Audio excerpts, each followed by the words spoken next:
I am super excited to have you all here with us as we explore the topic youth leadership and partnership for the 2030 agenda.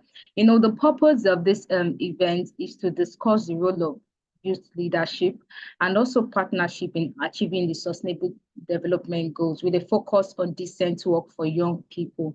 And we are excited for the outcome of this event because we know that we are not just gathered just to discuss how to achieve the SDGs, but we all know that we have less than 7 years left to Agenda 2030. So how can we come together? How can we collaborate? How can we partner? How can young people be involved in driving the sustainable development goals? So just a quick one, before we proceed, I would like to share a quick overview about Nigerian Youth SDGs. We began in 2017, and in 2021, we got fully registered. And over the years, we have been advocating for programs and policies for young people to lead and thrive. So it might also interest you to know that over 3 years, we've had this partnership with the International Labour Organization, the Federal Ministry of Youth and Sports, UNDESA, in driving programs and policies and also influencing policies targeted at unemployment among young people. A specific progress report is the Nigerian Youth Employment Action Plan, which was focused on employment rights for Nigerian youths following the impact of COVID-19. You know, the goal of the Nigerian Youth Employment Action Plan is to provide 3.7 million jobs for young people. And in addition, also the skills for the skill acquisition program in partnership with ILO, that's the International Labour Organization, in 3 technology hubs in Lagos, Benue, and Adamawa states to provide digital skills for 90 young people. Moving ahead to the highlight of today's program, we have a lot of conversations set for this event, and I also want to share with you that we have the Honorable Minister of Youth Development, Dr. Jamila Bio Ibrahim, as she will be taking the keynote address. We will also be having with us Dr. Vanessa Falomoyo. She is the country director of Nigeria, the International Labour Organization in Nigeria, in Ghana, in Liberia, and in Sierra Leone. And she'll be taking also the welcome address as the event progresses. I also want to welcome everybody because we'll be having specific people. We have people in the panel section who'll be taking the panel section. And we also have a documentary video that'll be sharing the results of our partnership with the ILO over the years. So before I proceed, I would like to share some housekeeping rules with us. If you're just joining, you are welcome to the event. Some housekeeping rules that we need to abide with is to please make sure our mics are muted and to ensure that there is no distraction. If you have any thoughts, any suggestion, or any comments you need to make, kindly use the chat box to just drop and we will address it in due time. Please also note that the webinar is being recorded and we will yes, please kindly mute your mic if you're just joining so that we'll just ensure that there'll be no distraction in the course of the event. Kindly mute your mic. Thank you. And we'll also be taking a virtual picture in the course of the event. So they'll get a time, we'll ask everybody to turn on their video. Kindly mute your mic if you're joining. Kindly mute your mic. Can you mute your mic if you're just joining so that we can orderliness? Thank you. Thank you. Just before we also proceed,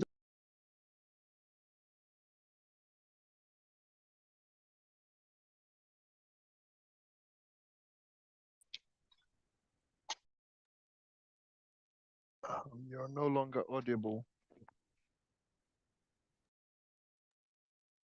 Okay, I'm sorry about that interruption. Just before we proceed, we'd like to know where you are joining us from, what part of Nigeria, outside Nigeria, what part of the country are you joining us from?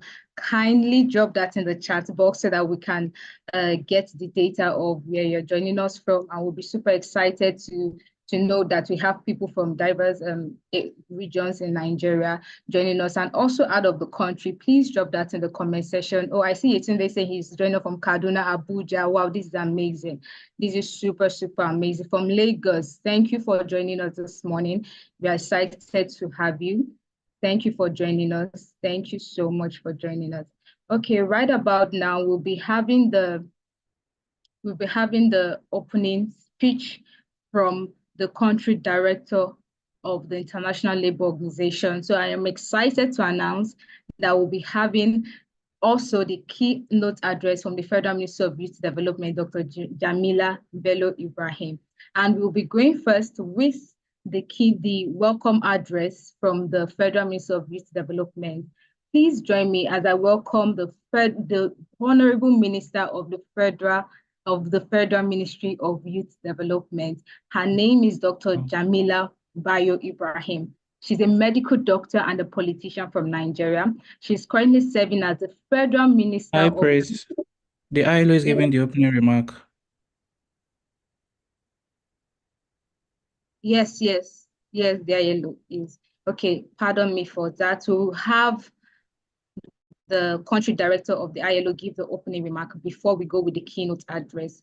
Apologies for that. Please join me to welcome the ILO, the country director of the ILO. Her name is Dr. Fala Moyo. She is the country director in Nigeria, in Ghana, in Sierra Leone, and also in Liberia. Join me as I welcome the opening remark. Thank you. Good morning, and I hope you can all hear me. I would like to leave my video on as I'm presenting the welcome remarks, and I hope and pray that my internet connection will stay on and I don't lose connection in the middle of my address. But if I do, I hope I will be able to get back as quickly as possible. Let me take this opportunity to greet the Minister of Youth Development, Dr. Jamila Bello Ibrahim. I also want to recognize my colleagues that are also joining this virtual meeting. I also want to say good morning. I've seen some representatives from our social partners, representatives from the NLC, from the TUC and NECA. The Executive Director, of course, of Nigeria Youth SDG Network, Joshua Alade, and every other person that is joining this virtual site event this morning. Ladies and gentlemen, good morning, and you are all welcome.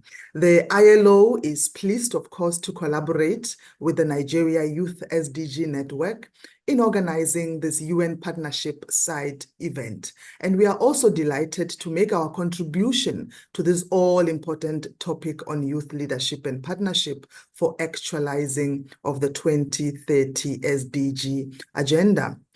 With an estimate of about 1.8 billion people between the ages of 10 to 24 years old globally, and a national population growth rate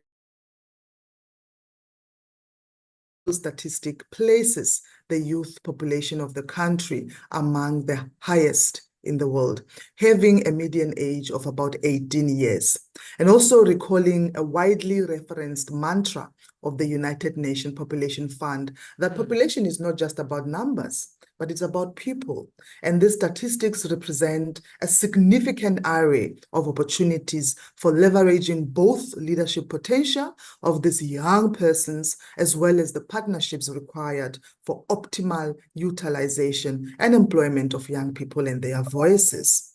Globally, and indeed in Nigeria, the youth population remains a significant demography, with the relevance of youth leadership and employment being reinforced across a number of sustainable development goals, as well as nationally developed policy frameworks and mechanisms, such as, of course, the establishment of the Federal Ministry of Youth Development, the National Youth Policy, and the Nigerian Youth Employment Action Plan.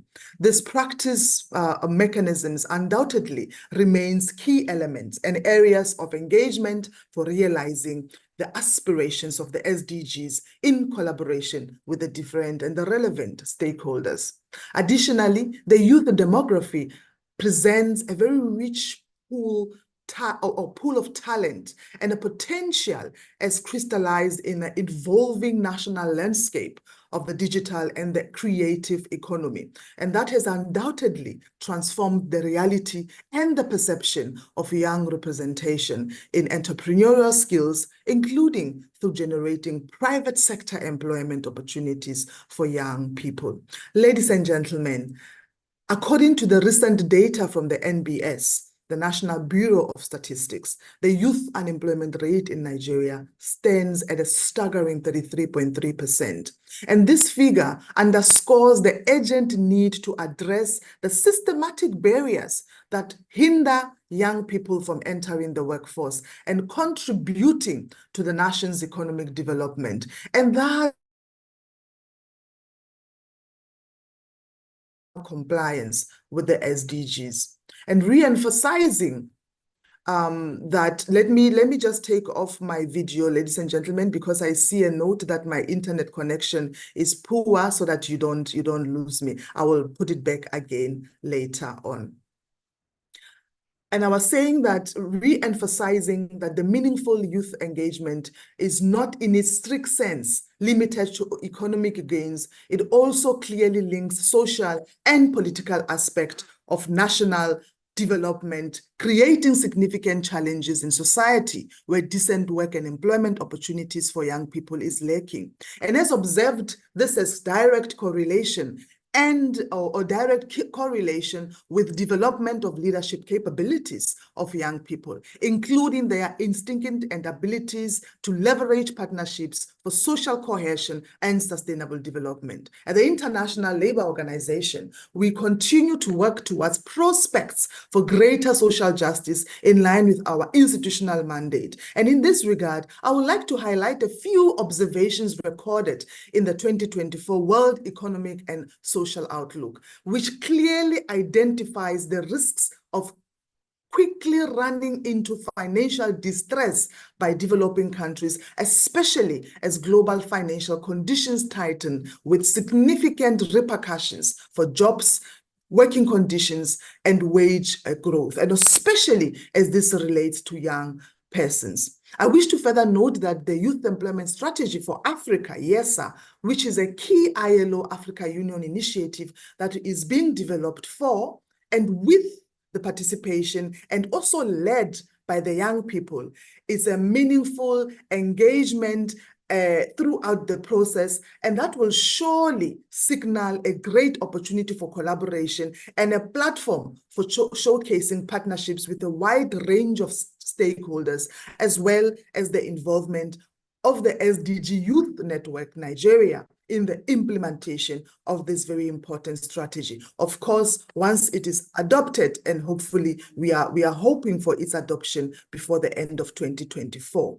The issue of labor and skill shortage have also remained high on the agenda of policymakers globally, including in developing countries, where there is an increasing desire to address challenges associated with modern labor market. And of course, the Nigeria Youth Employment Action Plan also places recognition of how employment for young people continues to be characterized by decent work deficits, such as informality and working poverty. With 6 years left to the reporting on the attainment of the SDGs, the growing need for ensuring adequate and reportable improvements in the leadership skills and qualities of young people, including in the application of the skills in their daily lives, becomes even more exigent. Suffice to also note that in this regard, according to the Global Entrepreneurship Monitor, Nigeria's youth demonstrate the highest entrepreneurial and innovative engagement, accounting for one of the highest rates of entrepreneurial activity in the world, with a significant portion of these entrepreneurs being young people. So we have a very pool of very innovative and creative young entrepreneurs in Nigeria. The question is, how do we engage them effectively? How do we provide platforms and opportunities for them to really utilize and put into action these entrepreneurial powers? As posed as during this meeting today, plausible conversations around, as I said, how do we fully and adequately utilize skills and qualifications acquired by the young people? How do we network and collaborate with relevant stakeholders and opportunities? How do we identify good platform for promoting decent work opportunities for young people? And how do we address the observed unutilized of talents inherent in young people? And how are all this converge in progress towards the SDGs would be among some, at least, of the answers and recommendations I believe stakeholders joining us today are looking forward to following up with. I recognize, as I said, the participation and collaboration of the federal government of Nigeria through its relevant agencies and institutions that we work with in designing and implementing targeted intervention that empower young Nigerians to access quality employment opportunities. Special appreciations also goes to our workers' representatives, the Nigeria Labour Congress and the Trade Union Congress and their youth structures, as well as the employers' representatives and the organized private sector in Nigeria. We acknowledge the continued collaboration and exemplified as exemplified in delivering as one as the UN, with part contribution from many other agencies, just to mention the few: UNICEF, UNDP, UNIDO, UN Women, and IOM. It's a good opportunity here today to further encourage all stakeholders, government agencies, private sector organizations, and civil society groups, UN and other international partners to collaborate and leverage partnerships that promote meaningful youth engagement. I want to thank you for your attention and welcome you to this virtual side event. And I look forward to engaging in a much more meaningful discussion on this very vital and very timely topic for our discussion this morning. Thank you, Madam Moderator, and over to you. Thank you so much, Dr. Vanessa. Thank you for giving such an amazing and so much interesting opening speech. We are super excited to have you here. Thank you for taking our time to speak to us and also to give us so much knowledge on what is happening with ILO and how governments and stakeholders are collaborating to driving initiatives and programs targeted at exploring and also holding on to the quantity of young people in Nigeria in such a way that we can develop programs, we can develop initiatives to ensure that young people, this workforce of young people, are being used in such a great way that there are initiatives in place for them, there are events in place for them. Thank you so much, Ma. Can we drop some emoji in the chat box? Thank you so much for being part of this event, Ma. And over now, we'll be moving over to the keynote address that will be taken by the Federal Minister of Youth Development. We are super excited to have the Federal Minister of Youth Development here in the person of Dr. Jamila Bayo Ibrahim. At this point, I want to welcome Dr. Jamila Bayo Ibrahim. She's a medical doctor and politician from Nigeria. She is currently serving as the Federal Minister of Youth Development and a strong advocate of the United Nations Global Goals. She has previously served as the Senior Special Assistant to the Executive Governor of Kwara State on Sustainable Development Goals. She has a track record of working in the capacity of a humanitarian volunteer. Please join me as I welcome Dr. Jamila Bayo Ibrahim as she comes up to give the keynote address. Yeah, welcome, Ma.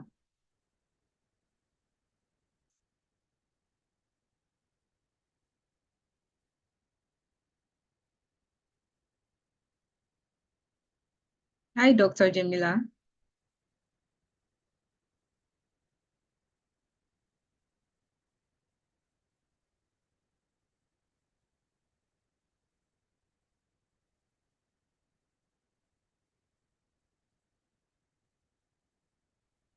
Okay. I think she'll be joining us in a short while, but she's there, so she'll be joining us in a short while.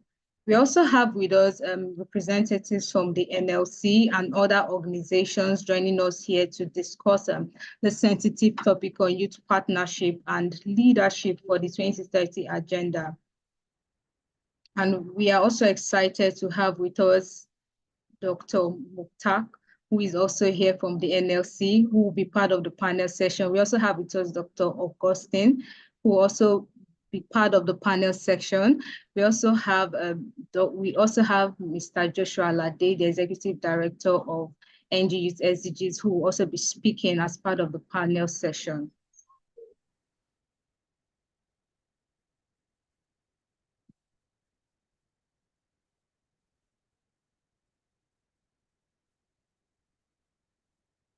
Yes. Okay, we'll come back to that. I guess the minister is trying to tidy up something before she goes on with her keynote address. So right about now, we'll have a little bit of presentation video, a video documentary that showcases our work with the ILO over the years. And then we'll have the minister come on board to give her keynote address. Thank you.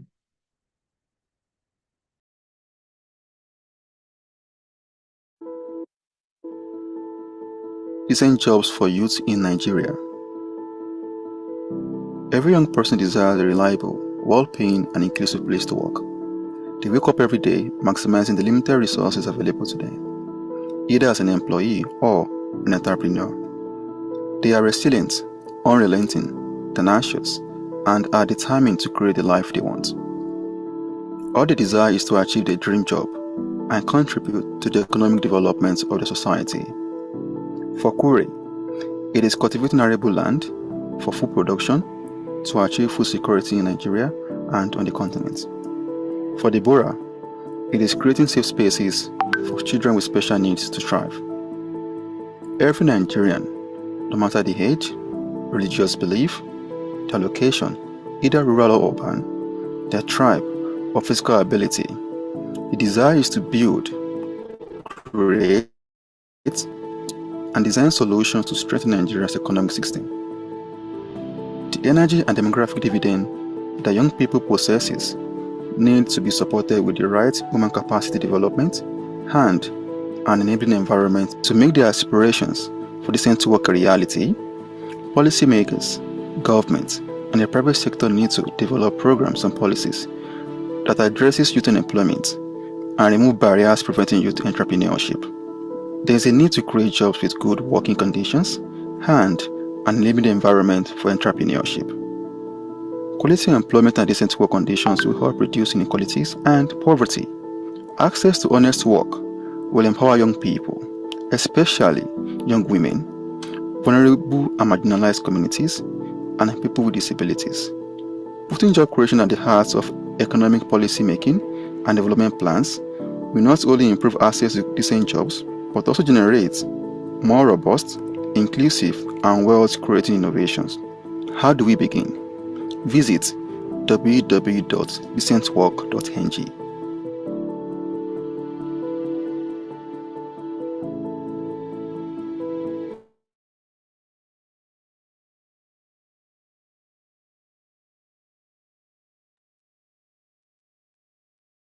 Thank you. Thank you, Bolu, for sharing that video. Thank you. For those of us joining us now, I just want to crave your indulgence. Yes, to just drop where you're joining us from in the chat box. Kindly drop where you're joining us from. I would love to know where you're joining us from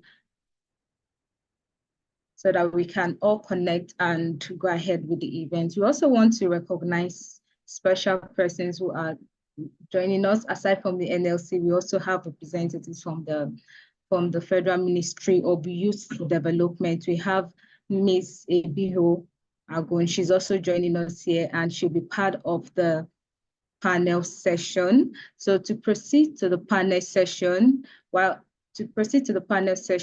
I'll be handing over to my colleague. I would like to introduce my colleague who will be discussing on this rich panel session with us, Boluwatife Ajayi, as she leads us on the panel session.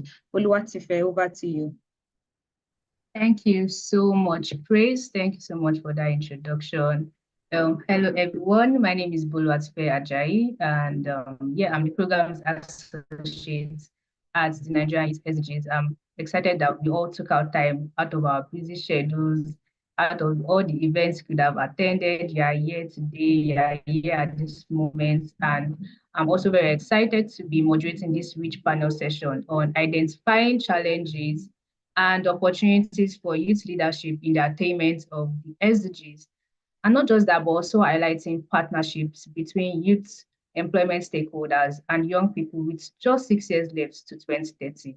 But before we get into the questions, I would be giving brief introductions on our amazing panel speakers, starting with Dr. Mutaka Ishao. He has over 15 years experience in the trade union movement and academia. He currently works as the head of education and training for the Nigerian Labour Congress, where he manages and implements the NL education at national and sub-regional levels. He also develops training modules for worker education. Also with us is Ms. Abi Oagun, who is presently an assistant director at the Federal Ministry of Youth Development and has been engaged in policy formulation and program implementation in support of youth empowerment initiatives in Nigeria, and not just that, but with collaboration with stakeholders in public and private sectors. On the panel session is also Mr. Augustine Erame, who works for the International Labour Organization as the Employment and Migration Officer in the Abuja Country Office. He oversees and ensures the effectiveness of ILO's employment and migration-related work in Nigeria, Ghana, Sierra Leone, and Liberia. In addition to this is also related engagement of the office with the Economic Community of West Africa States, that is ECOWAS. Lastly, we also have the Nigerian SDGs Executive Director, Mr. Joshua Alade, who is also on the panel session. He is an education and decent work policy advocate, passionate about positive youth and sustainable community development. He also holds a master's in sustainable development and was awarded the 2022 Young Peace Center for Africa Development on African Day at the United Nations headquarters. Thank you so much to all our amazing panel speakers for taking our time out of your busy schedule to join us at this moment. And one thing for our participants, I know it's going to be a blast. It's going to be absolutely insightful and interesting. And I know that some people might have questions, comments, insights. So I want you to put this in the chat box. And as the panel session is going on, we'll pick up on that. So right now, I'd just like to confirm that all our speakers are here with us. Mr. Joshua Alade, Mr. Yo Agon, Mr. Augustine Erame, Mr. Mutka Ishao. Yeah, we are here.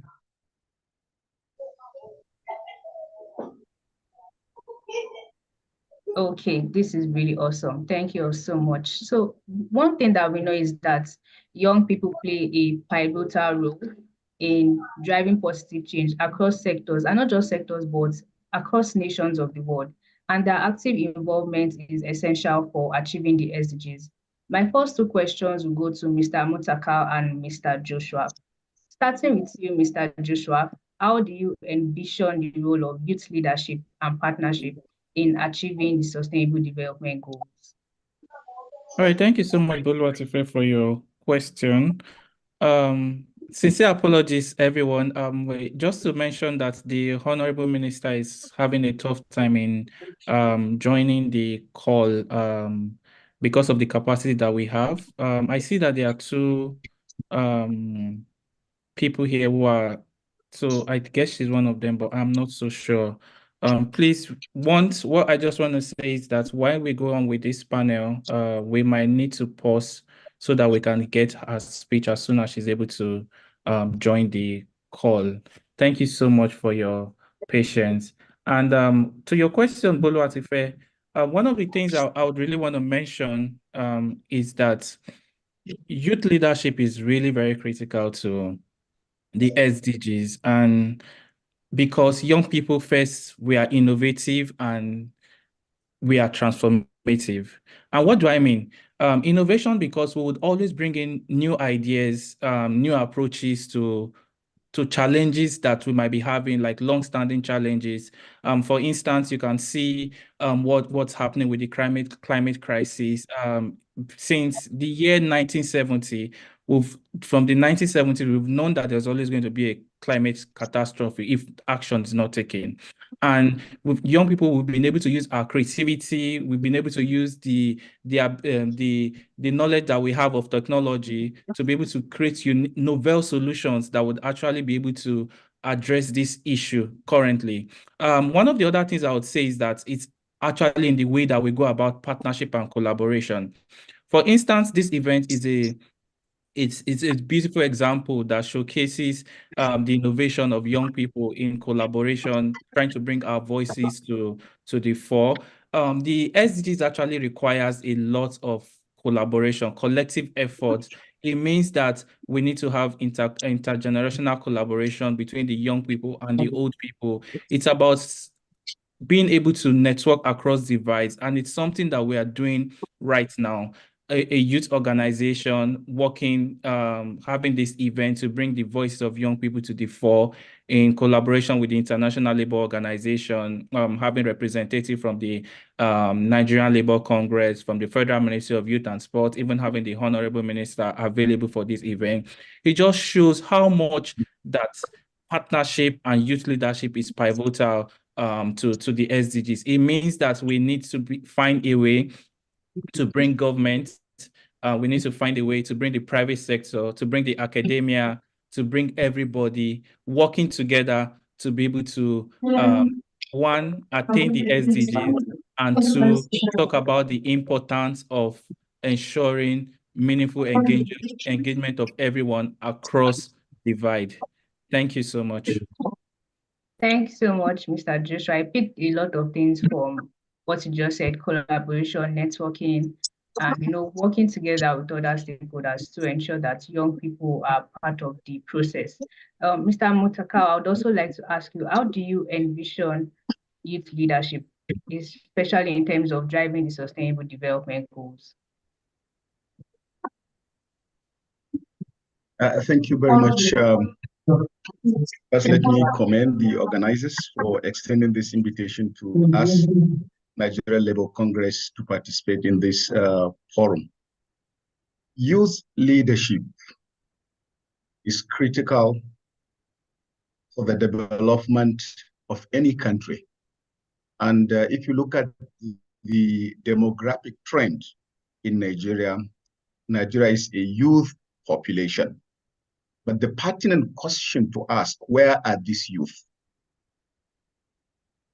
Majority of these youth are mostly those you found not in education, not in training. That is the categorization of youth unemployment. So it means even if we are envisioning a future for the youth, the most important question to ask is, where are these youth? Where are these young people? Are they employed? If they are employed, are they in a productive, decent employment? If they are not employed, so it means they are already living a precarious life. So in such a situation, you may say that the youth do not have a future. Similarly, you may look at level of political participation of the young people, because policy spaces are also important in streamlining the views and aspiration as well as the perspective of the youth in decision making. So if the young people are not on the table, then definitely their perspective may not be there. The third perspective is the educational capacity of the young people, which is also very critical because human development, human resource capacity is critical for transforming our society. So generally, if you look at the dimension we are characterizing now, which is anchored on the future of work, where demography, around issues around digitalization, as well as climate change and renewables. So it means we need an active youth that is capable to be relevant in this ongoing transformation in the world of work, with digital skills that could be harnessed to address issues of unemployment, and also with opportunities to participate in the labor market with decent jobs that are protected from all hazards, jobs that are underpinned by social protection, and of course, jobs that allow opportunity for growth, for productive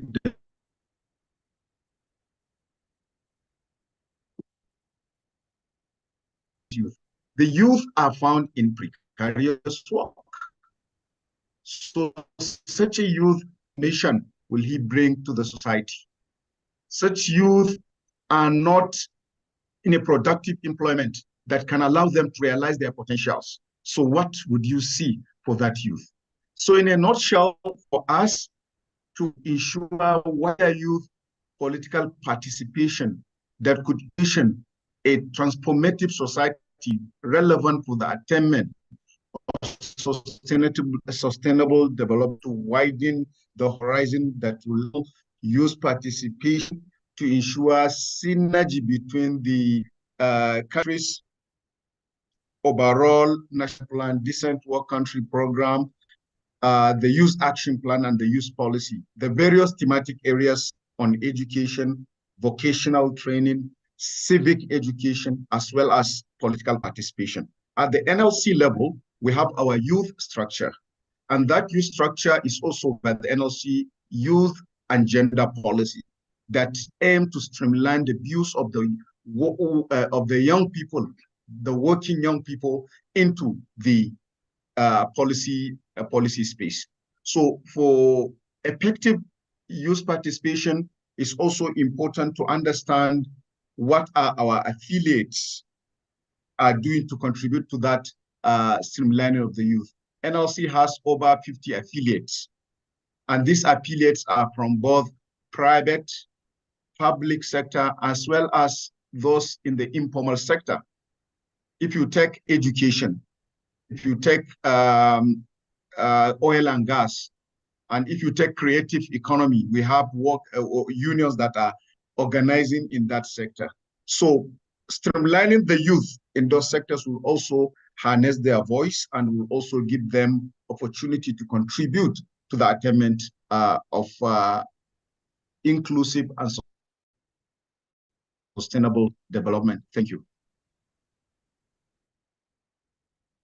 So much for that, Mr. Mutaka. I picked a lot of things. The fact that youth leadership is critical, and there's a lot of categorization when we talk about unemployment, and we need to look at capacity building of our human resource as well.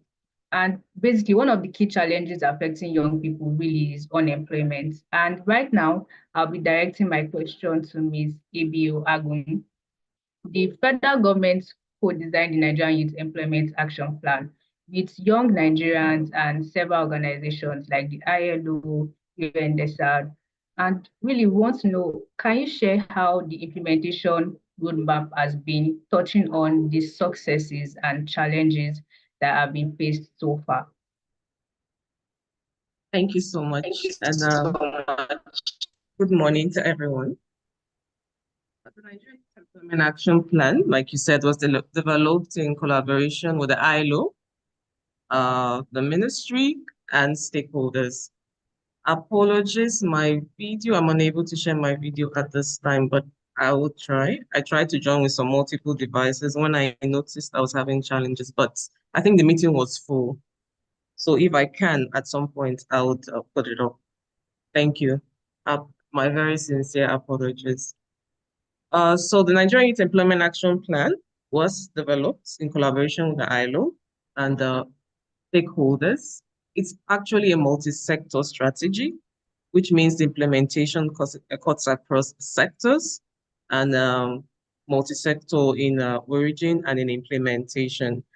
And efforts have been made by the ministry to ensure implementation in collaboration with the ILO.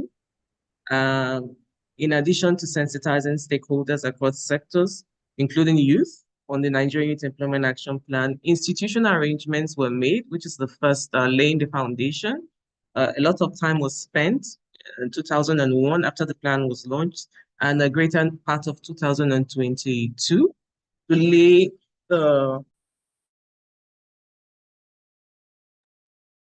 the foundation for implementation.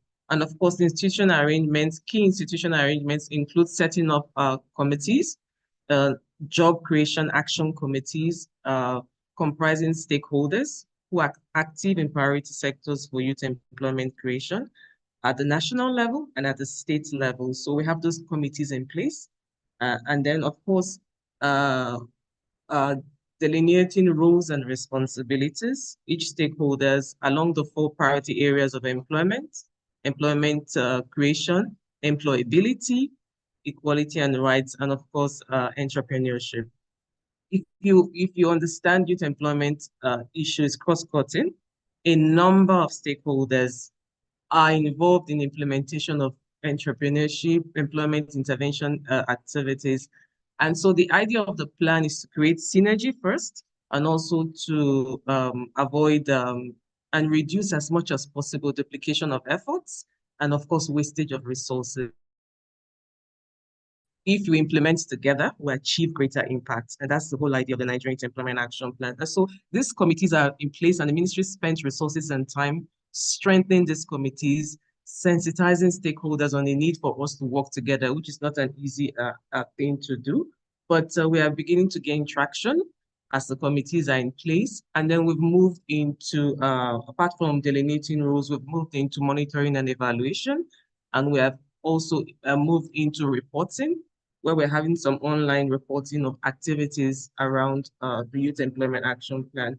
So basically, this is the activity that we have done so far in terms of implementing the plan.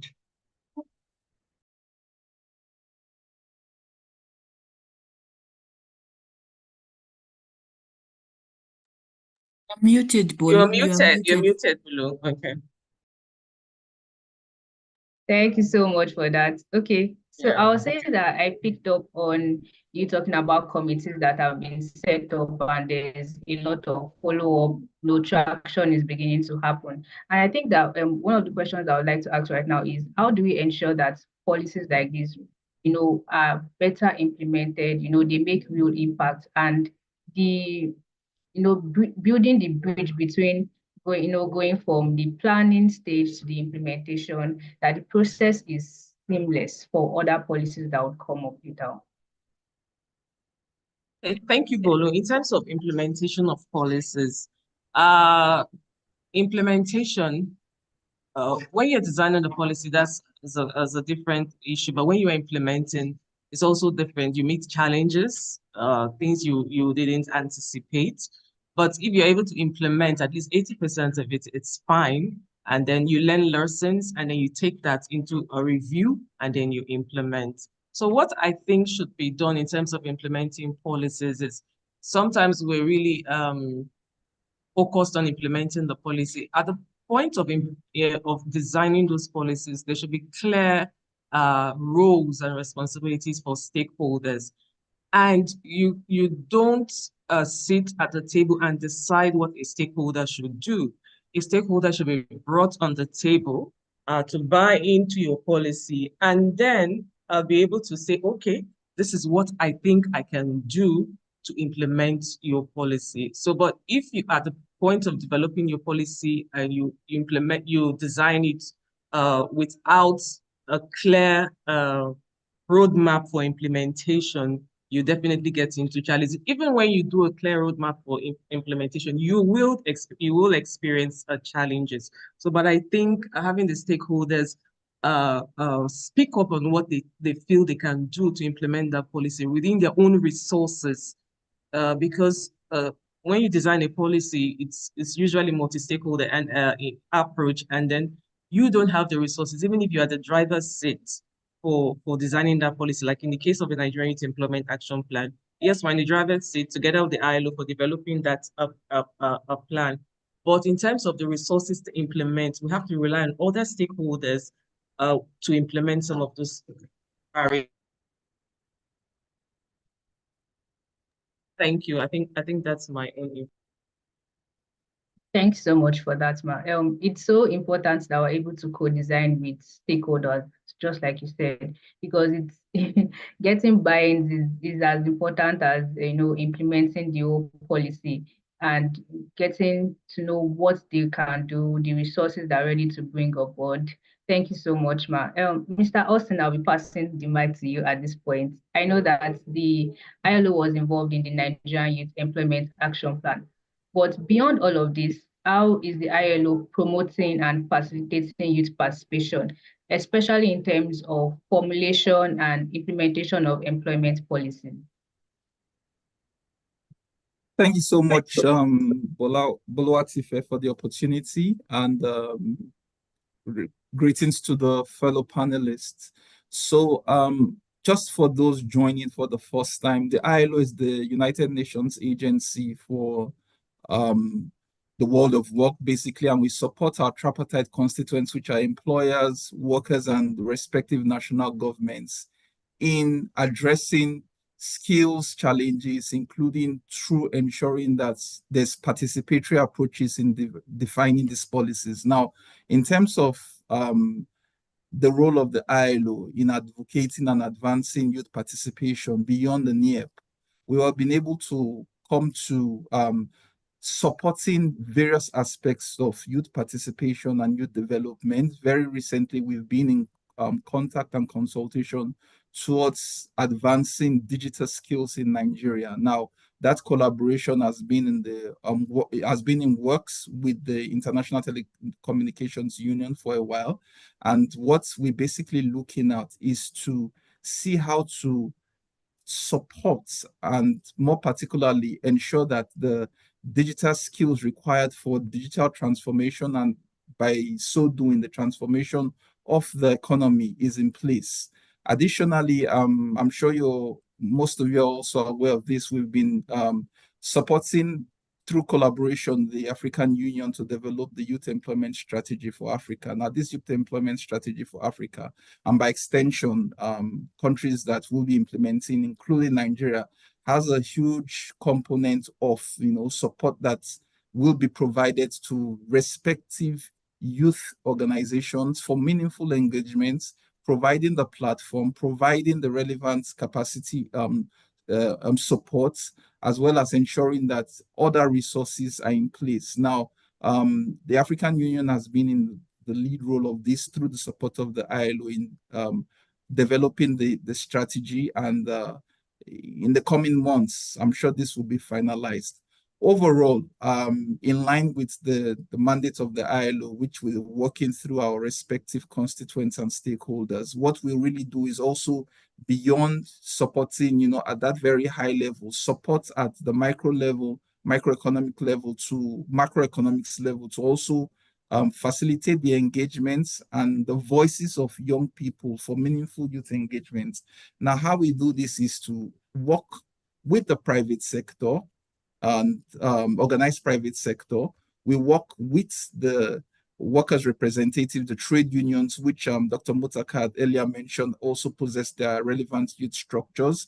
And also we work with the government and other stakeholders. In this instance, as clearly mentioned, I would not like to reemphasize the NEP, which you already mentioned. So beyond that, we continue to galvanize the participation of young people in policy spaces, including, including working with civil society organizations. I think that's it for now. Thank you. Thanks so much, Mr. Augustine. I picked up on the Youth Employment Strategy for Africa, the digital skills, and I can see that there's a lot of partnership going on with the private sector, ensuring that all stakeholders are actually coming on board. And right now, I'll be directing my question to Mr. Mutaka. We all know that achieving meaningful change often requires collaboration with various stakeholders, both active and non-active, especially, with the government and the private sector. So my question now would be, what collaborative strategies and partnership is the NLC looking to implement to enhance youth participation in the labor market? I know that you also spoke about the affiliates that, working towards bringing up young people. So could you share more on this? Thank you very much. Yeah, the area of collaboration is key because leaving no one behind, being the mantra of the SDGs, requires that everyone has to be on deck.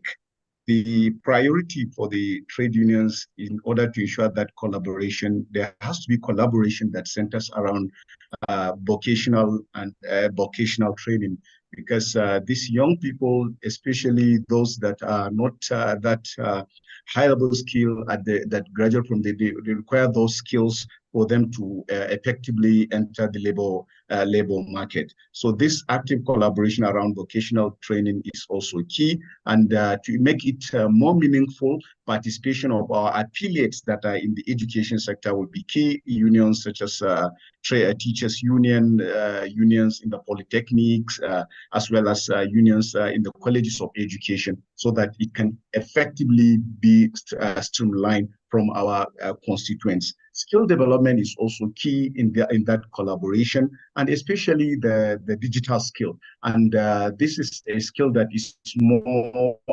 pertinent to young people. Let me give you an example. For example, the creative sector. We have a union that is organizing in that sector, the National Union of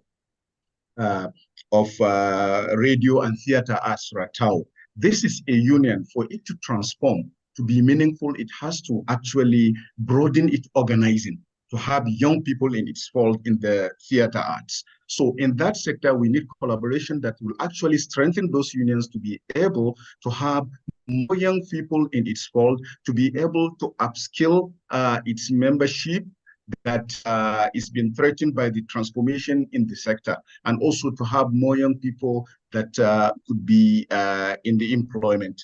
Then the other aspect of that collaboration is also to look at the policy spaces.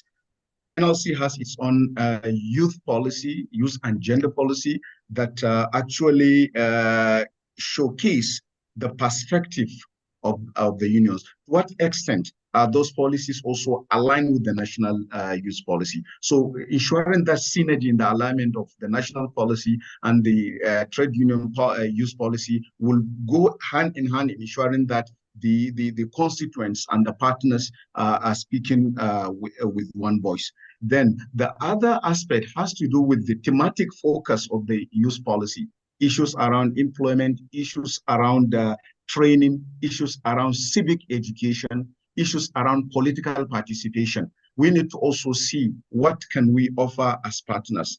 For example, take the issue of political participation. In political participation, NLC has a broader framework, our own political commission. How can we ensure that youth actively participate in politics and youth or actually participate in governance? When you say in politics, it's beyond partisan politics, but how do they participate in actually holding leadership accountable?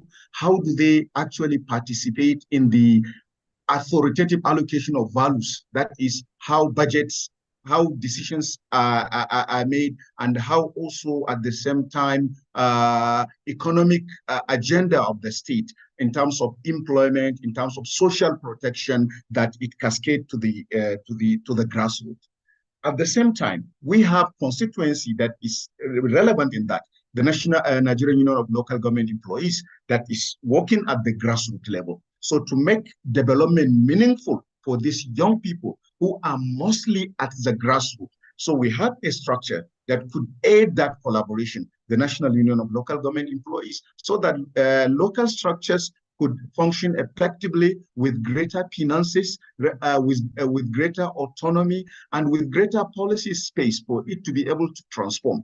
So that will also go hand in hand in addressing the rural-urban migration. So you can see a critical connection between all these facets of development and how this collaboration with stakeholders with unique peculiarities could really aid the implementation of SDGs, address poverty, and also foster collaboration for a sustainable future. Thank you. Okay, thanks so much, sir. I picked up on a lot of things. I can see that the NLC is really busy, especially in terms of creating a structure across vocational training, digital skills, working with other stakeholders as well, and even entering the new markets. We spoke about the creator sector, and which is really booming right now. And right now, I'll be passing the mic to Ms. ABO, because we're looking at youth participation in the labor market, and the federal government partnered with the UNDP to launch the Nigerian Jubilee Fellowship Program, which would actually match about 20,000 young graduates to a one-year paid work at different organizations. Looking at policies like this, how do we ensure initiatives like this? How do we ensure that they don't become short-term, and they really last the test of time and meaningfully integrate young people into the job market?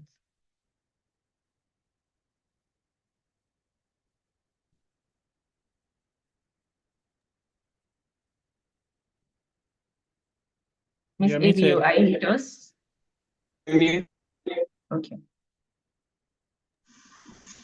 Thank you so much, Boluwatife. I was smiling because you had to answer the question, answered it as well, because you made the issue is short-term interventions. They are fine because they're intervening in a situation that needs urgent measures, like the high level of youth employment in Nigeria as we speak. But there's the answer to that. You also had, which means we need to make this long-term in our approach, and to that we need to institutionalize these programs. It's yes, the Jubilee Fellowship is fine. There have been work experience programs. Even she has a work experience program as well, internship program. So there are so many of those programs. So there's a need for it to be institutionalized, a deliberate strategy such that it endures 10 years down the line, 20 years, people are able to access internship opportunities. So that is the need to support the appropriate or the relevant institutions to ensure that this strategy runs as a deliberate strategy and something that any young person 10 years, 20 years down the line can always access internship opportunities. And there are institutions that are relevant to do that. And if they have some weaknesses, it's all about strengthening those weaknesses and collaborating with such institutions. So for the Jubilee Fellowship Program, I would expect they are implementing with the relevant organization, and so the lessons learned, and it will be easier to transit into sustainability structures. So that's what I see about the Jubilee program, and it's fine to be able to implement such intervention in the short term. Thanks so much. But we also ensure that this structures are sustained and institutionalized. That's the only way to ensure sustainability. Thank you. Thanks so much, Ma. One of the things she mentioned is support. So I think that a lot of times we would see the government, bring up initiatives and all of these things. But one of the important things is to ensure that we're able to adequately support this initiative, support the institutions that are also carrying out these initiatives. And right now, I'll be turning to Mr. Joshua.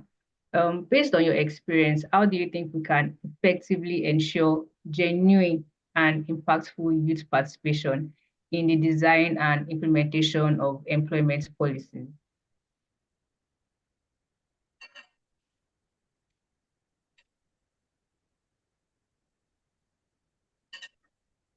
Mr. Joshua, are you here with us?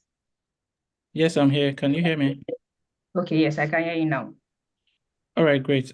Just to go to your question, one of the things I would like to say is being able to first ensure that young people are involved in high-level stakeholder conversations like this, where we're talking about the importance of partnership for the SDGs, is really very important to have young people represented on a panel, which is something demonstrated by me and you being here.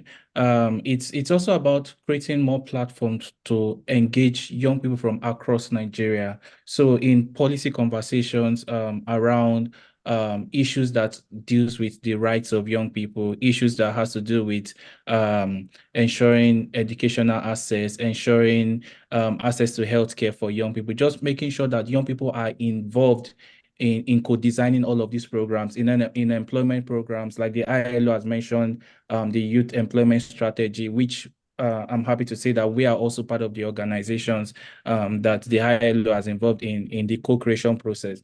So having these opportunities is really very important for young people.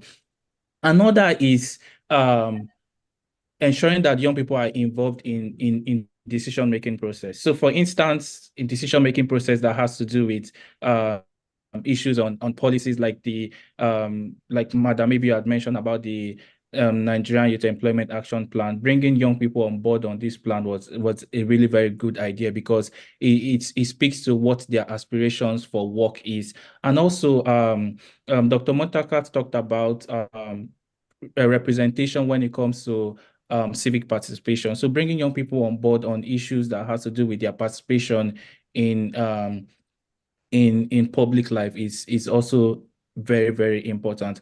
Another thing I would say is that it would be with regards to building the capacity of young people to be able to understand what's really happening, to effectively participate, whether it's in co-designing programs, whether it's in acting in capacity of policy making, making policy recommendations. So young people are really very passionate, but most times you will discover that there's that knowledge or experience gap to be able to effectively engage with policymakers. So creating that opportunities, these capacity building trainings for them to be able to effectively participate, I would say is one key area that is very important for youth leadership. Another would be, which is very important, is feedback. So, and I learned this so well in our work with the United Nations Information Center. So when we were, so there are some certain aspects of the Sustainable Development Goals localization within Nigeria, whereby the UN would always reach out to us and say, hey, Nigerian SDGs, what do you think about raising massive awareness around the SDGs? Can we go through games? Can we go through educating people? So just creating that feedback loop, that opportunities for young people to share their ideas is really, really, really very important. And then finally, to wrap up, is that part of partnership, very important, which is the core of our conversation today, partnership with youth organizations. So bringing youth organization on board on programs. So the ILO is having a program around the World Youth Skills Day. They would always reach out to us and say, oh, we are trying to design the World Youth Skills Day. Can you please bring your perspective? And then as an organization, we're able to bring our own perspective into the programs. And I know I know how the Federal Ministry of Youth and Sport also goes about it, ensuring that there's youth representation in all of these programs, in the programs that they do. So when young people are adequately represented in programming, when we ensure that we partner with youth organizations so that they can bring in their own unique perspective, this way it builds their capacity. It also makes them to be more confident to know that, yes, my government trusts me, this organization trusts me, and I can be an effective voice for other young people who may not be in the room right now. Thank you. Thanks so much, Mr. Joshua.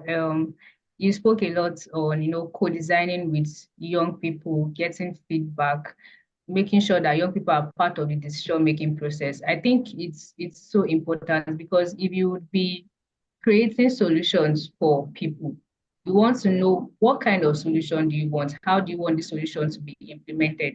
So it's one of the, critical things that we always need to look out for when it comes to youth leadership and participation. Mr. Austin, right now I'll be coming to you. When we look at Nigeria, for instance, there's the Japa syndrome. And Nigeria, it constitutes like the largest population in an increasing flow of migration from countries in Africa. And people are leaving the country, migrating for several reasons, one of which is unemployment. How can policymakers address the root causes of youth unemployment to lessen the move, the JAPA that's going on right now?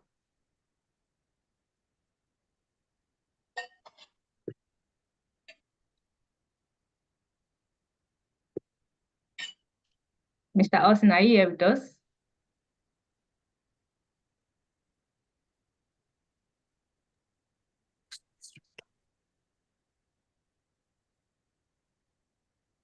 Okay, I think, correct.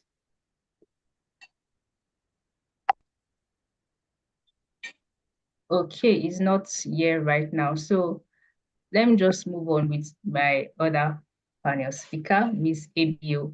One of the things that we've seen the government do is become very responsive to unemployment challenges. There are a lot of initiatives that are going on, contrary to the popular opinion that the government is not doing anything, the government is not doing this. However, the government has been able to create employment programs like the Empower, the Youth Enterprise with Innovation in Nigeria, that's UWIN.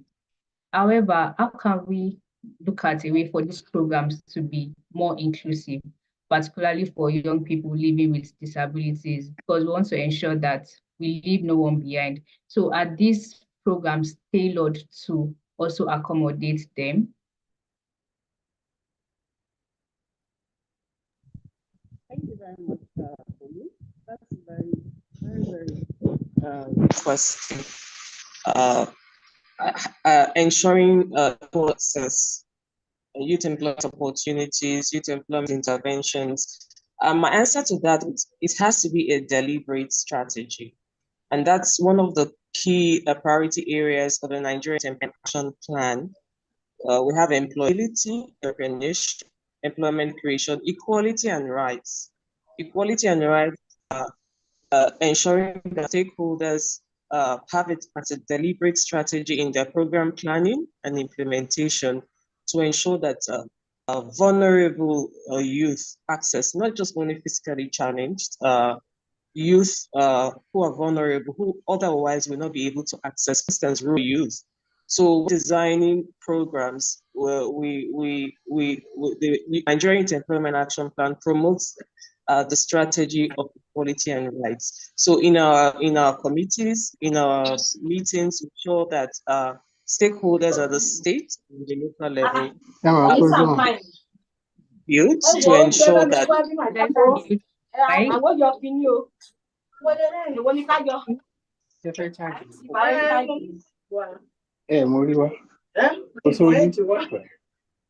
somebody's mics. Àwọn yọ ọkàn mo ní wà lè yọ fóònù yín pàtẹ́kì ní ìgbẹ́kẹ̀kẹ́ ìsàlẹ̀ láti ríra alẹ́ yóò lè okay. Okay. So there's need to ensure it's a deliberate strategy. That is one.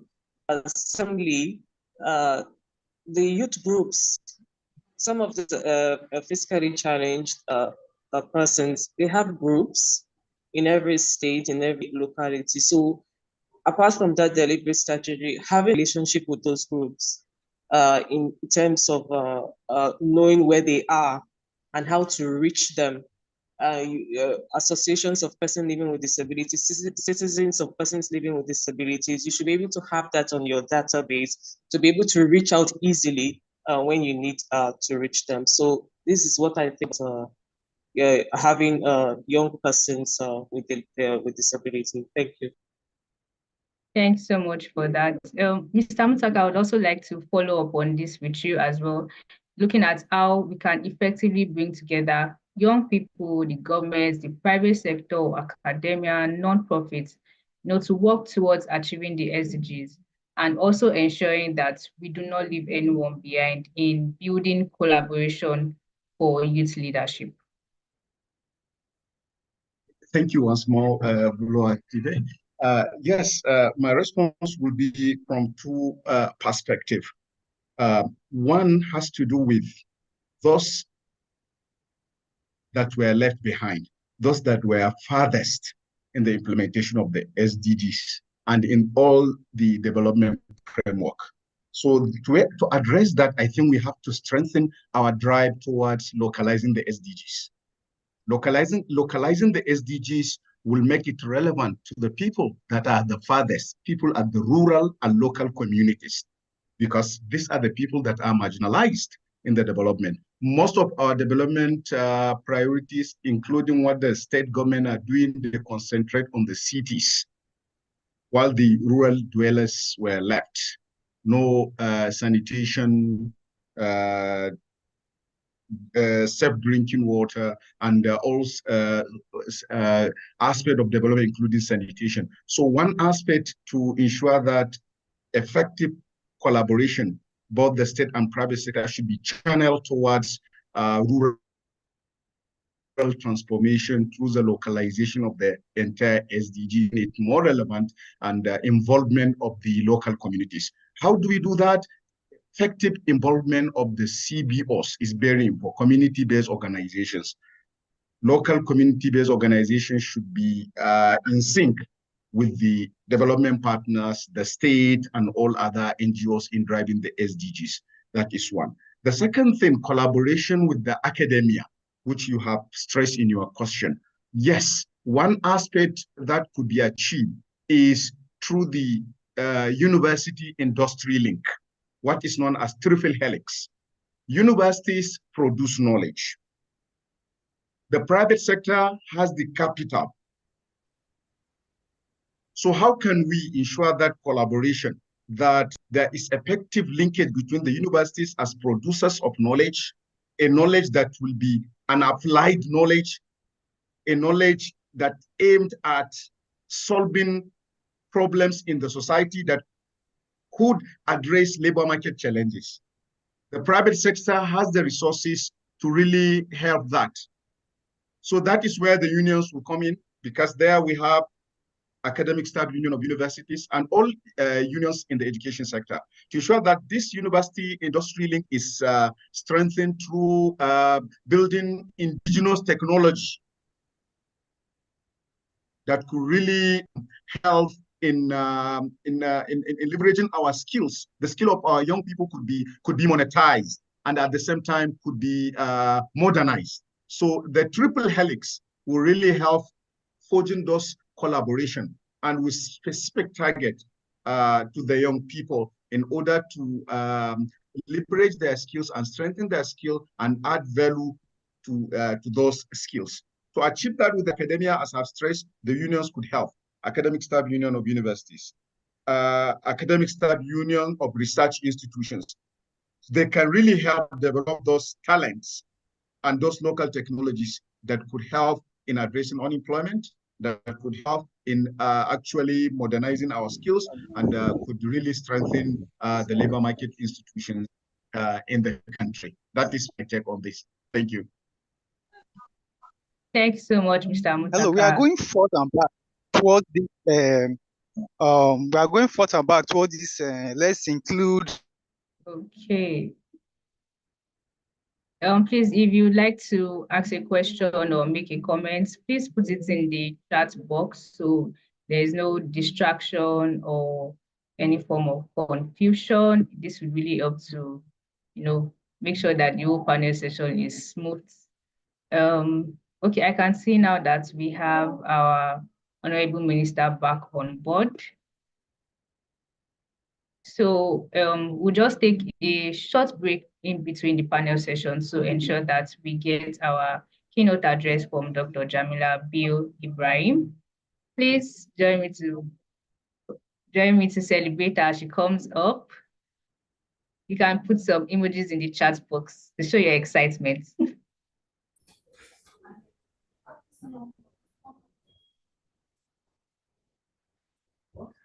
Good afternoon. Thank you so much, Ms. Ajayi, and thank you so much for all the love in the chat box. First of all, I'd like to apologize for Please let joining. people talk. This chat box, people cannot drop their message on chat box. Let them people express themselves. You are not. Okay. My apologies for joining late. I had to do a little bit of multitasking, and because I also understand the importance of this event, and I feel it's my participation I should prioritize this event. Well, good afternoon, ladies and gentlemen, and esteemed delegates. I am here before you today as the Nigerian Minister of Youth Development, honored to discuss our nation's commitment to fostering youth leadership on the global stage. In line with our vision for a prosperous Nigeria, our ministry has identified 3 fundamental pillars: education, engagement, and empowerment of young people. Unleashing Nigeria's potential through the power of youth leadership is a clarion call for action that beckons us to recognize the immense talent, creativity, and resilience that define the Nigerian youth. Our potential is not confined to the promises of tomorrow. It is a force that can be harnessed today to drive meaningful change. In this context, the Ministry of Youth Development plays an essential role. Our mandate extends beyond providing opportunities. It encompasses nurturing a generation of leaders who are not only well-equipped with the necessary skills, but are also driven by a sense of duty and responsibility towards our great nation. Firstly, education is the cornerstone of leadership. We are determined to enhance the educational landscape, ensuring that our youth receive quality education that equips them with the skills necessary for leadership. This commitment involves curriculum reforms, technological integration, and partnership with educational institutions to create a dynamic learning environment. True leadership requires active participation and engagement. Our youth must be at the forefront of shaping the policies and decisions defining our nation's trajectory. Engagement is vital in cultivating a sense of civic responsibility and active participation among the youth. Through innovative programs, community outreach, and youth forums, we aim to create platforms for dialogue and collaboration, allowing young Nigerians to contribute their ideas and perspectives to the nation's development. Empowerment, being the third pillar, is the driving force behind our strategy. We will implement initiatives that provide resources, mentorship, and opportunities for the youth, enabling them to take charge of their future. Empowered youth are not only the leaders of tomorrow, but also the architects of positive change today. In addition to the pillars of education, engagement, and empowerment, our ministry is introducing transformative initiatives aimed at catalyzing the leadership development of Nigerian youth. A strategic initiative that encapsulates our vision is the Young Leaders Institute. This program will meticulously select individuals from diverse backgrounds and immerse them into a rigorous leadership development curriculum. Through mentorship, skills training, and exposure to real-world challenges, we aim to mold a generation of capable and visionary leaders who will steer Nigeria towards greater heights. Another groundbreaking initiative is the establishment of the Next Gen Youth Bank. This innovative financial institution is designed to provide tailored financial services, including loans and investment opportunities, exclusively for young entrepreneurs. By fostering financial inclusion and supporting youth-led enterprises, we believe this initiative will not only contribute to economic growth, but also empower a new generation of business leaders. Complementing the financial empowerment aspect, we're embarking on the creation of youth villages across the nation. These villages will serve as dynamic hubs where young Nigerians can access comprehensive resources for personal and professional development. From state-of-the-art learning facilities to collaborative workspaces, these villages will be designed to nurture creativity, innovation, and leadership skills, providing a holistic environment for our youth to thrive. Furthermore, our ministry is committed to developing mentorship programs that connect seasoned leaders with aspiring youth. Through these programs, we aim to bridge the gap between experience and ambition, ensuring that our young leaders have guidance and support as they navigate the complexities of leadership. As we invest in the next generation, we recognize the importance of fostering an entrepreneurial spirit. So our ministry will launch initiatives to encourage and support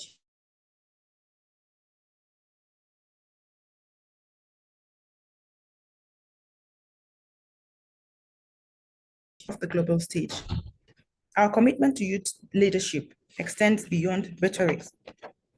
It is manifested through strategic initiatives like the Young Leaders Initiative, the Next Gen Bank, youth villages, and mentorship programs.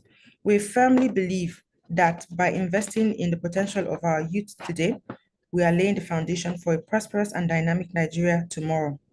We are also pursuing a proposal for a 30% youth inclusion in governance, which we hope to take to the Federal Executive Council in the coming weeks. The ministry is dedicated to developing programs and initiatives that empower our youth to take charge of their destinies. From entrepreneurship opportunities to mentorship programs, we aim to equip our youth with the tools they need to thrive in the competitive world. We will build a cadre of leaders who will not only lead Nigeria, but contribute meaningfully to the global community. Thank you for your attention, and we look forward to collaborative efforts in realizing this vision for a brighter future. Thank you for listening. Thank you so much, Ma. Thank you so much. Please let's put a round of applause in the chat box. I'm so excited to have listened to her.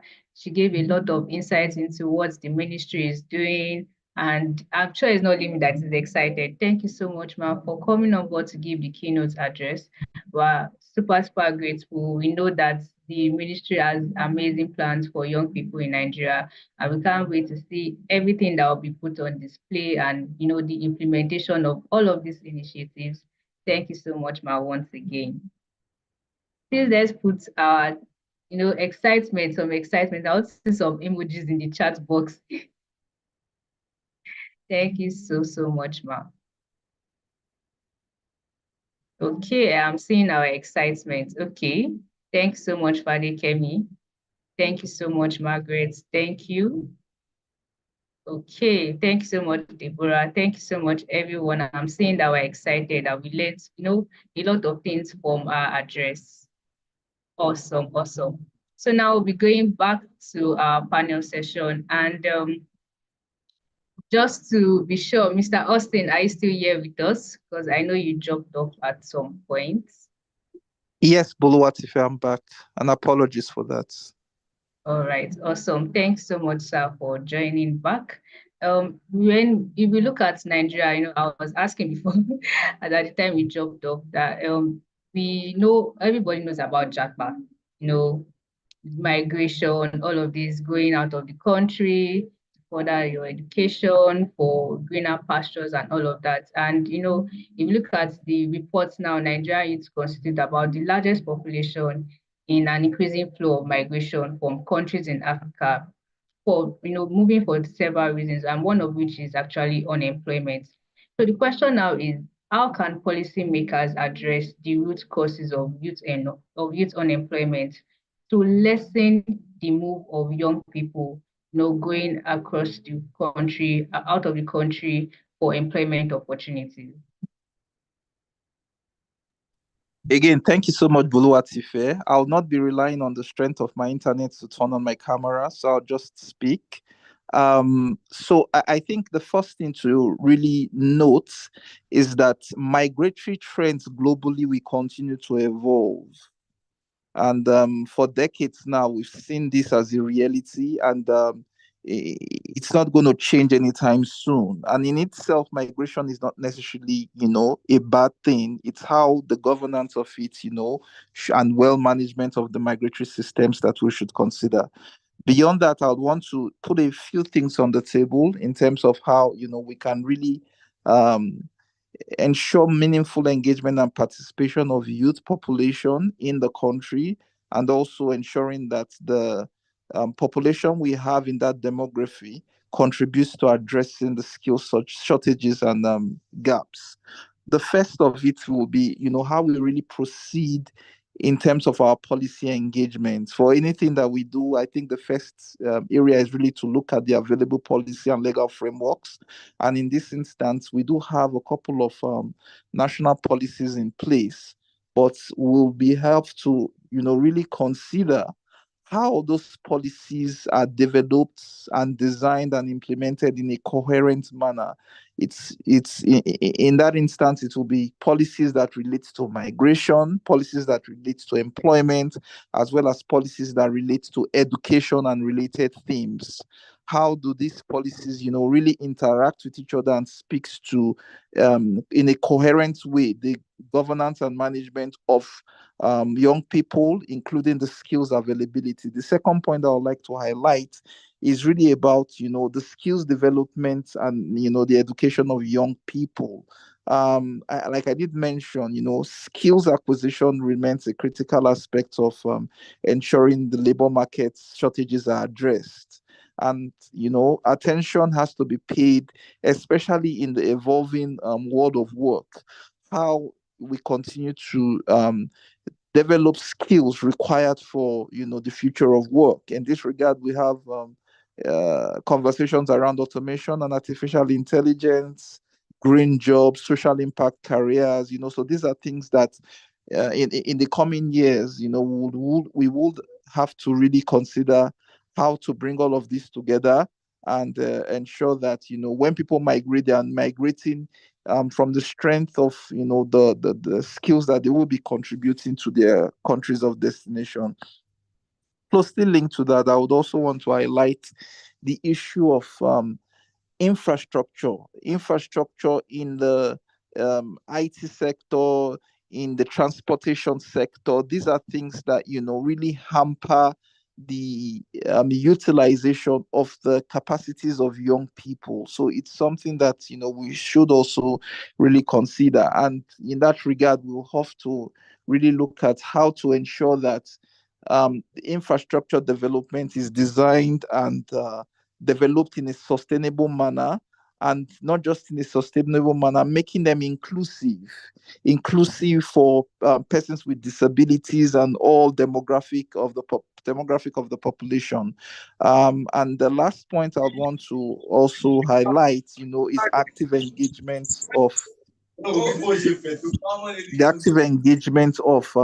organized private sector.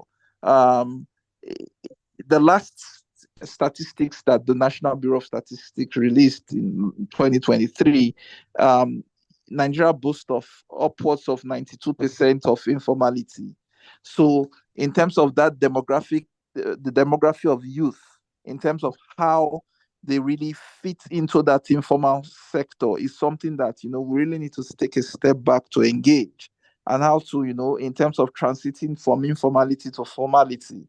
And in that regard, it's where the organized private sector comes in to co-create, employment strategies, to co-create jobs, decent jobs for young people, and also ensure that, not just in terms of meaningful engagement, but there are decent jobs to address the skill shortages and mismatch. In that regard, there has to be close collaboration and consultation between employers and workers' organizations, including the academia and the educational institutions, particularly tertiary and the TVETs, to be able to, come up with the type of programs that address the future of skills and the type of skills that the 21st century and the future of work will require. I think those are the few points I would like to highlight. Thank you.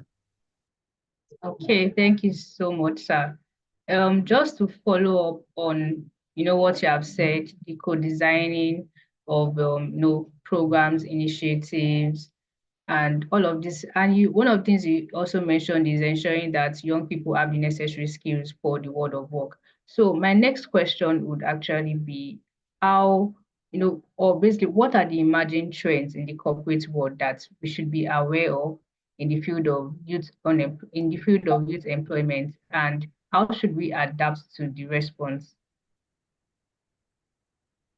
Thank you so much for the question. I think it's a very relevant and interesting one, considering, the evolving world of work. I did mention social impact careers, so increasingly, especially in line with the Sustainable Development Goals and leaving no one behind principle, there's the increasing need for decent jobs to be created in such a way that addresses not just profit, but particularly not for profit engagement. So in that regard, there's the need for us to really, futuristically look at the issue of social impact careers. I think also one thing that will become very relevant in the coming years is the gig economy, which of course it's also very important these days. The young people continue to get involved in the gig economy, and how they will be able to transit again from informality to informal spaces. The gig economy would also play a very relevant role in that. Closely linked to that is the issue of remote work. COVID-19 pandemic did really throw up the need, and for us to understand that remote work is also a future trend in the world of work. So it's a future of work issue that needs to, even technically in the evolving trend that we see in the COVID-19 pandemic, we still see the need for remote work. Organizations are increasingly, coming up with policies to address teleworking principles, remote working principles, and how they integrate it into, their continuing business plans. So that's something that, should be considered. Again, I need to reemphasize the issue of skills, reskilling, upskilling, and retooling, for the emerging trends in the future of work. Looking at the role automation and artificial intelligence is going to be playing, and our readiness for it, at the national level, and addressing the shocks that will occur, in the transiting to the digital economy. And finally, I would like to also say, I think a trend that would also emerge, that we see already evolving, is in the area of green jobs. And again, because of the need for inclusivity and sustainability, green jobs is becoming very relevant in today's world of work. Green jobs, following the conversations around just transitions, will be also very key. Thank you. Thank you so much, for that. It's been an amazing session so far, a lot of conversation. Phew. In fact, I've even been jotting. I don't know, I'm always jotting, but it's been amazing. I've learned so much, and I know it's not just me. And I can see that we have questions also from the chat box. And I think the first one would go to Miss ABO, and it's around corruption, because in Nigeria there's a whole lot of issue on corruption affecting, management, governance, and all of these things. And you find that a lot of young people don't want to be involved in politics because of this. So the question is, how do we ensure that young people, there's a change in this idea, in this mentality, and young people become participants, they take active part in politics? Thank you, Bolu. I'm trying to understand the question. Are you saying corruption is preventing participation in politics, or what should be done about corruption? Can you please rephrase? Thank you. Okay, so from the participants' question is centered on the fact that corruption seems to be affecting participation for young people, because there's the don't join politics because of this, don't join politics because of that. So the question the person is asking is, how do we change this mentality and let young people know that there are opportunities involved in policy making and that they should engage in politics as they grow and thrive. Thank you, Bolo. I think participation, a clear example when you were reading the brief bio of the Honorable Minister, you spoke about her participation in politics. She's a medical doctor, but she also participated in politics. So I think it's about interest. If you really want to offer leadership and you know you have what it takes, it's about the ministry, the government is not institution is not a political organ. It's not a political organization. So they are political organization.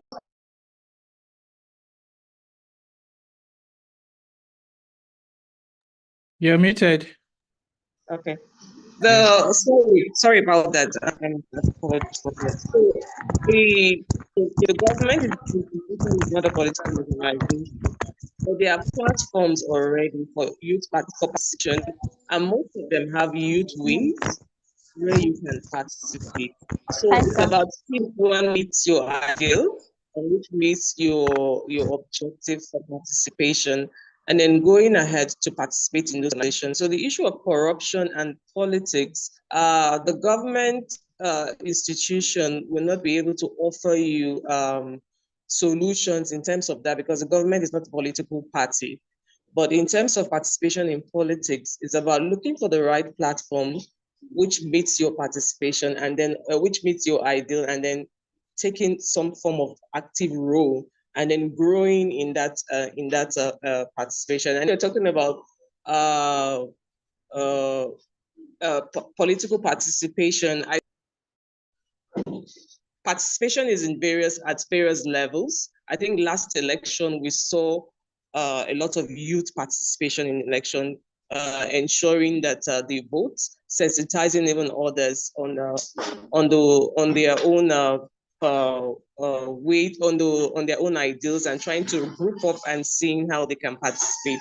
So it's just about looking for the right platform, like I said, participating. If you're really interested in participating, find the right platform and participate. But in terms of government is not a political institution. And so we have little or no control over the political.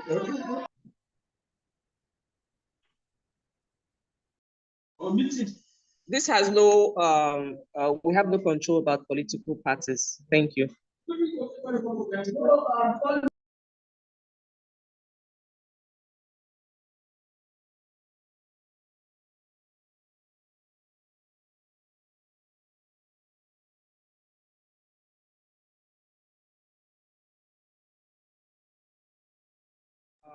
Bolu, you're muted.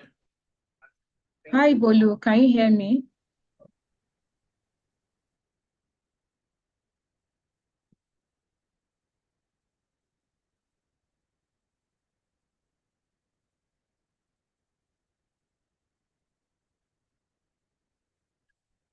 All right, so I'll just step in there. I guess it's internet. Please, yeah.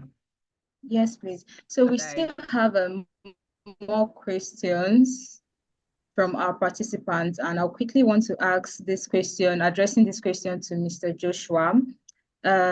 Someone asked for what are the privilege of these organizations to create more ways to enlighten young people about SDGs? Like what platforms, how are organizations creating platforms to enlighten more people about the SDGs, and how can more young people get involved in driving the sustainable development goals? All right, thank you so much, Fritz. That's a really good question. And first to say is that there are a lot of platforms that are spotlighting the work of young people around the SDGs. I know that the UN does a lot around that in Nigeria. We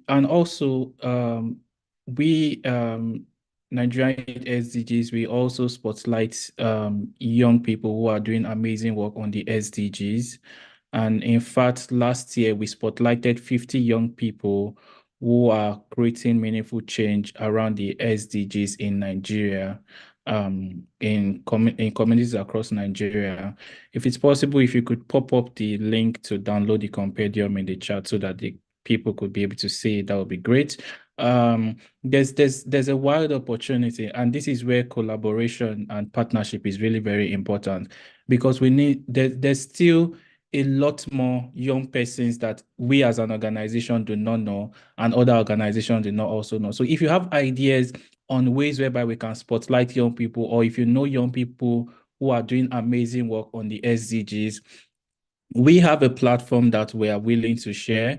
And I also know that the Federal Ministry of Youth Development would be very interested in spotlighting young people who are creating change. So please feel free to probably send us an email to info@NigerianYouthSDGs.org, and we'll be able to see how we can be able to work with you on identifying more young change makers that we need to bring to the fore. We have a dedicated social media, and we also have our mailing list. We have our website. So yes, we are happy to spotlight your good work. We have a mantra that says, we know that young people are doing a lot, but not everybody is seeing you. So we want to shine your light. We want to give you that platform. So feel free to send us an email, and definitely know that we would respond to it. Thank you so much.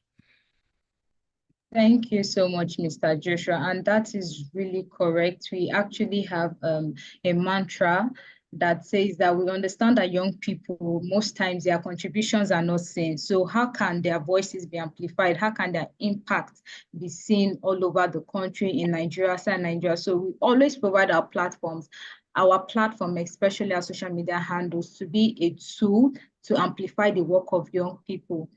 Yes, you can also check the chat box. If you're a change maker here and you are doing a lot in your space, driving the sustainable development goals in the communities, please send us an email, and we'll be glad to know more about your initiative and how we can amplify the work you do. Now, there's also another question, and I'll be addressing this to Mr.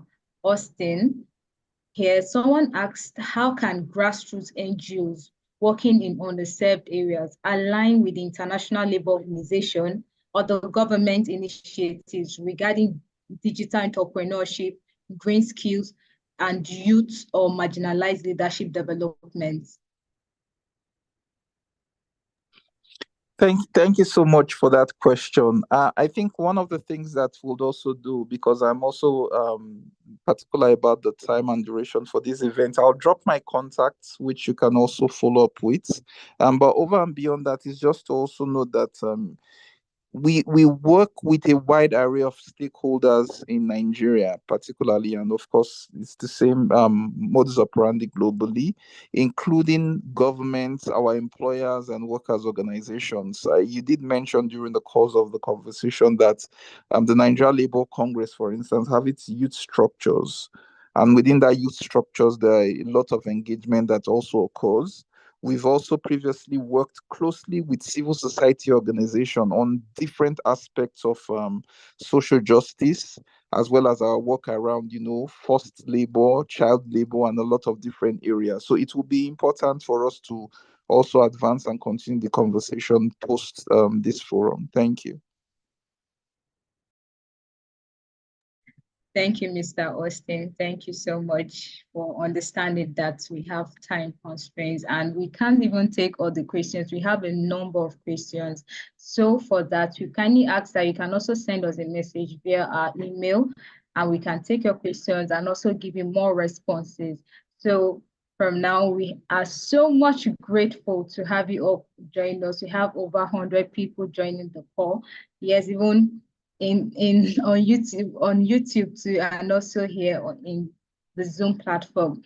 So at this point in time, we have come to the end of the event, but just before we go, we'd love to get your feedback. So a poll will pop up on your screen. Yes, our social media handles too are also in the chat box. The poll will pop up on your screen. Kindly fill the questions. You'll see a poll on your screen. Kindly let me know if you can see it.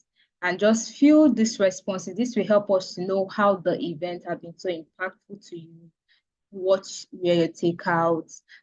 where there are specific areas that they spoke to that really connected with what you do, even as a youth-led initiative. So we'd like to know that. Kindly fill in your responses, and we greatly appreciate that. You can follow us across our social media platforms at NGYouthSDGs, NGYouthSDGs. Also follow ILO at ILO.org. You can also follow the Nigerian Youth Congress, Nigerian Labour Congress across the social media platforms.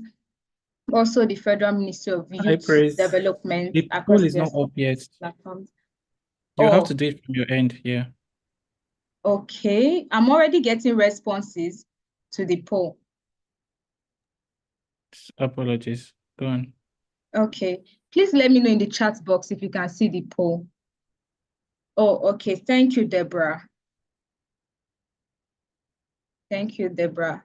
Yes, we still need more people to respond. We have over 84% here, so we like to get more responses for the poll.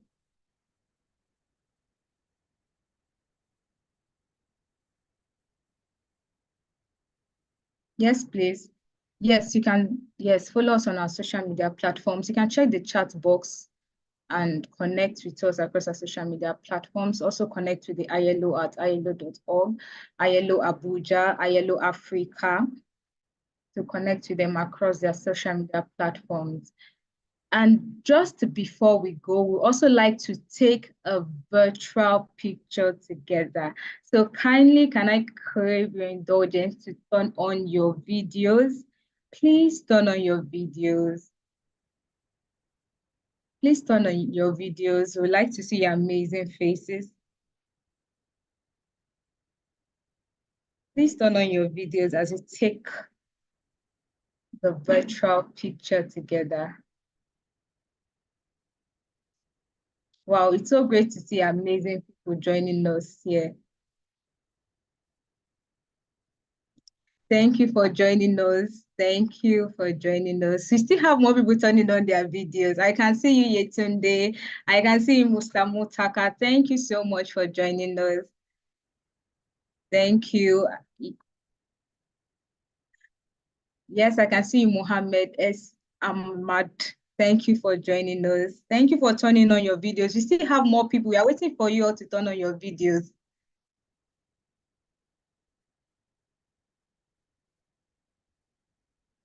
We are still waiting. We are still waiting. We have a lot of people here. As we're turning on the videos, please also ensure that you fill your responses via the poll. This would be super great to have our responses. Thank you so much. Thank you. Thank you. I guess we are good to go. We also want to use this medium to appreciate our partners, people who supported us all throughout the event. Special appreciation to the International Labour Organization, the team. We have a lot of them here who are who will not be able to say one or two things here, but they have contributed so much to the success of this event. We also want to appreciate the Federal Ministry of Youth and Sports for their contribution. We also want to appreciate the Nigerian Labour Congress for their contribution to this event. And finally, before we leave, we also want to appreciate each and every one of you who's joined from the beginning of the event. Even to this moment, joining us, listening in and contributing, we are deeply grateful to have you all gathered here. We recognize that we are all change makers and want to ensure every one of us that our work, our contributions to driving social impact in our communities will not go unappreciated. We see all what you do and we celebrate all what you do. Thank you so much for joining and staying to this end. The recording will be available and you can always watch a replay on our YouTube page. Thank you so much and have a lovely day.